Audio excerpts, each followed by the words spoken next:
আসসালামু আলাইকুম সুপ্রিয় দর্শক শ্রোতা, যে যেখান থেকে দেখছেন আশা করি সবাই ভালো আছেন। চাপ মুক্ত হলেন doctor Mohammad Yunus. July August বিপ্লবের পর ডক্টর মোহাম্মদ ইউনূসের নেতৃত্বে যে অন্তর্বর্তীকালীন সরকারটি গঠিত হয়, এই সরকারটিতে প্রধানত দুজন ছাত্র উপদেষ্টা হিসেবে নিয়োগ পান। এই দুজন ছাত্র উপদেষ্টাকে নিয়ে বাংলাদেশের রাজনীতিতে নানা ধরনের মিথ তৈরি হয়েছিল। এই মিথগুলোতে অনেক সময় অনেক রাজনৈতিক দল বলার চেষ্টা করছিলেন যে তারা সদ্যগঠিত যে এনসিপির পক্ষ হয়ে হয়তো নানা ষড়যন্ত্র করছেন। কখনো কখনো বিএনপির পক্ষ থেকে বলা হচ্ছিল যে এই ছাত্র উপদেষ্টারা হয়তো জামাত ইসলামের পক্ষে কথা বলেছেন বা জামাত ইসলামের পক্ষে নানা ষড়যন্ত্র করার চেষ্টা করেছেন নির্বাচনকে কেন্দ্র করে।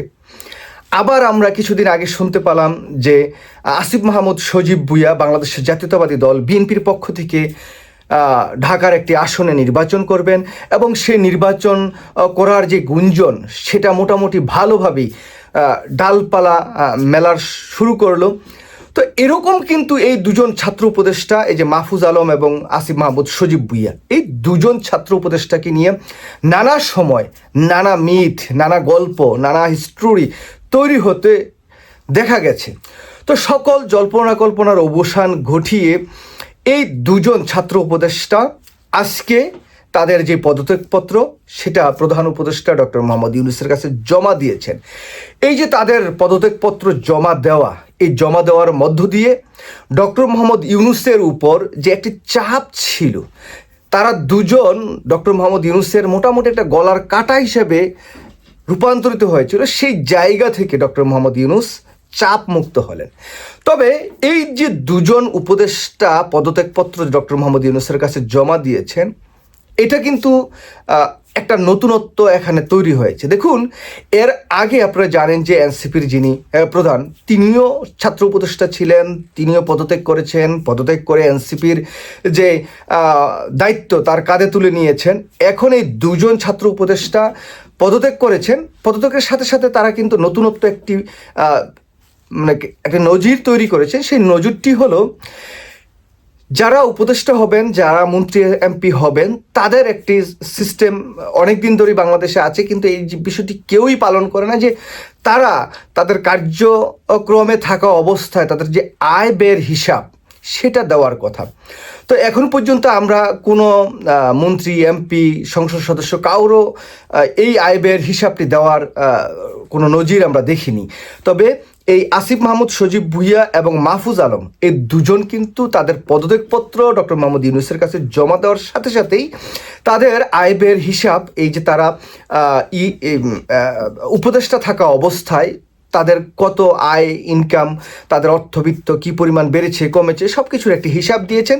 তবে এই হিসাবটি ডক্টর মোহাম্মদ ইউনূস পাবলিকলি প্রচার করবেন কিনা বা পাবলিক করবেন কিনা, সেটা সময় হয়তো দেখা যাবে। দেখুন, এই বিষয়টির সাথে সাথে যেমন ডক্টর মোহাম্মদ ইউনূসের গলার কাটা নেমে গেছে অথবা চাপমুক্ত হয়েছেন, তার সাথে সাথে আগামীকাল কিন্তু নতুন চমক আসছে বাংলাদেশে। বিগত 16-17 বছর বা তারও বেশি সময় ধরে বাংলাদেশের জনগণ ভোট দিতে পারেনি। মানুষের মধ্যে একটি অতৃপ্তি, আকাঙ্ক্ষা আছে যে কখন নির্বাচন হবে, কখন তারা ভোট দিবে। ঠিক সেই বহুল প্রতীক্ষিত নির্বাচনের যে তফসিল, সেটা আগামীকাল সন্ধ্যা 6টায় ডিক্লারেশন হবে।